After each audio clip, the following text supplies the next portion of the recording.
সম্মানিত উপস্থিতি, সম্মানিত সুধী, এখন আপনাদের সম্মুখে গুরুত্বপূর্ণ বক্তৃতা নিয়ে আসছেন বিশ্ব ইসলামী মহাসম্মেলন 2026-এর সম্মানিত প্রধান অতিথি, আমাদের মাথার তারা এই জাতির তন্ত্রমহলী জাতীয় পার্টির মাননীয় চেয়ারম্যান পীর দাদা মুস্তফা বিন ফয়সাল মুজাদ্দিদি সাহেব, পীর দাদা মুস্তফা বিন ফয়সাল মুজাদ্দিদি সাহেব।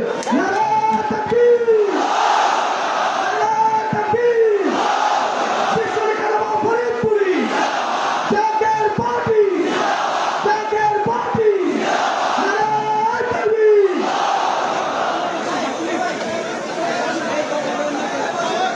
বোনেরা, পর্দারের লক্ষ লক্ষ বোনেরা, আমার লক্ষ লক্ষ ভাইয়েরা, আপনাদের স্মরণ করে আমার প্রধান হুজুরের নেকি নজর জোয়ার নবী রসুল পাক মেহরবানি এবং তার বরকতে আল্লাহ তাআলা পাক রহমত বর্ষিত হোক। আসসালামু আলাইকুম ওয়া রাহমাতুল্লাহি ওয়া বারাকাতুহু।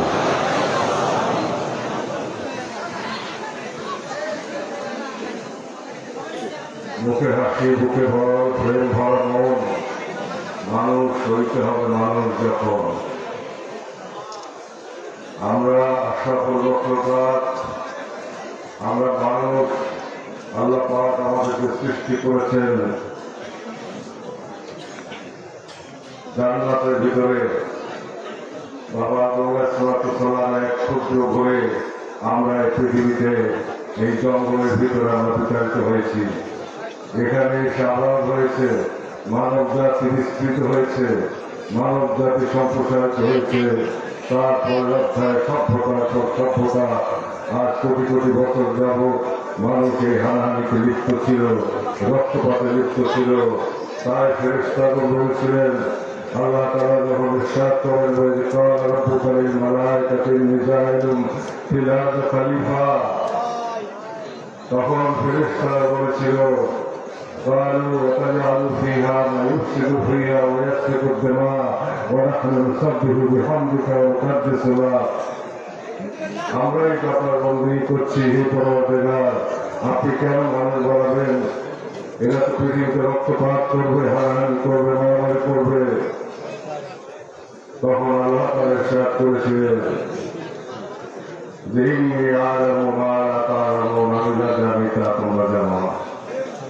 অর্থাৎ মানুষ আশরাফুল মাখলুকাতকে বানিয়ে আল্লাহ তাআলা যে খলিফা সৃষ্টি করতে চেয়েছিলেন, ইন্না জিন্না ওয়াল ইনসানা ইল্লা লিয়াবুদুন, জিন এবং ইনসানকে আল্লাহর বন্দেগী করার জন্য আল্লাহ তাআলা সৃষ্টি করেছেন।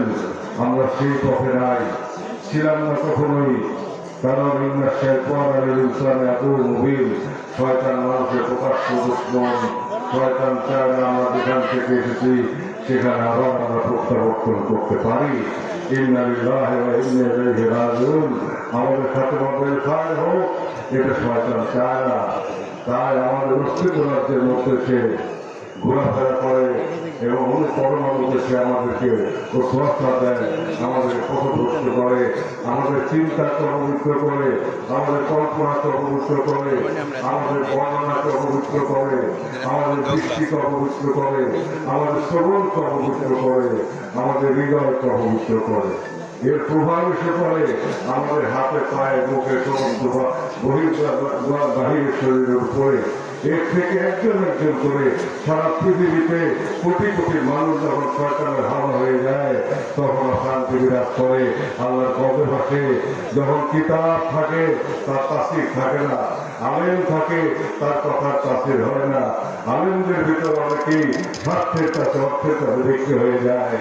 তখন আল্লাহ তাআলার তরফ থেকে জ্যোতির্ময় মহাপুরুষ পৃথিবীতে আগমন করে। তাই আখিরি মাহমুদ ইসলামের আগমনের কথা রয়েছে, ঈসা আলাইহিস সালামের প্রত্যাবর্তনের কথা রয়েছে। এমন একটি পরিস্থিতি পৃথিবীতে বিরাজ করবে, এমন একটি পরিস্থিতির উদ্ভব ঘটবে যখন মানব জাতি অস্তিত্ব সংকটে পড়বে। মানুষ মানুষের মাংস খাবে, মানুষ মানুষকে হত্যা করবে, মানুষ মানুষের মাংস বিক্রি করবে। এমনই এক ভয়াবহ পরিস্থিতি